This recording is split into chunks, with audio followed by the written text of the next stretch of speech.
Welcome back to Wheel and Command Pro Tips. In this episode, I'm going to talk about CENTCOM Core's vehicle inputs. So in a carbide or a CAN-TRIL, you had the option of adding on a CAN port, which gave you 8 CAN signals. But in CENTCOM Core, the CAN port is built into it and is more advanced than the CAN port board in a carbide or a CAN-TRIL. So instead of CAN port, we have vehicle options. Clicking this opens the vehicle options window where you choose what vehicle you're going to use in your configuration. So instead of choosing 8 CAN signals, we just choose what car we're going to use. If you have a device that needs a vehicle speed sensor output, you can also do that here. You choose which output you're going to use. If you have a Remote 8 or Remote 16 expansion, you can also choose one of those outputs as well by just simply using the device dropdown and choosing which one you're going to use.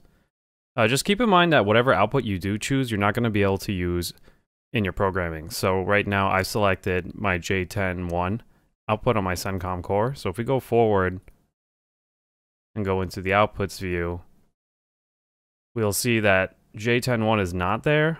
I have J10-2 and so on available.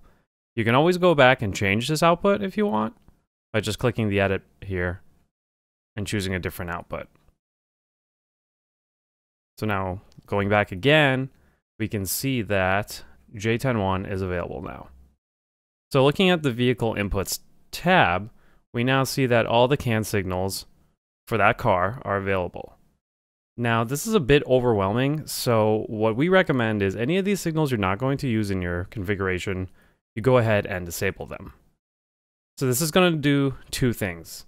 One, it looks easier on your eyes because you can easily tell which CAN signals you're using. And likewise, any of the signals that you disable are going to be removed from the priorities window. You can also do this a much easier way by going into the properties and going into advanced mode, master view, vehicle inputs. And here we can multi-select and say which ones we don't want to use and just mass disable. That pretty much covers the vehicle inputs for CENTCOM Core. Thank you for watching, and please stay tuned for more Wheel and Command Pro Tips.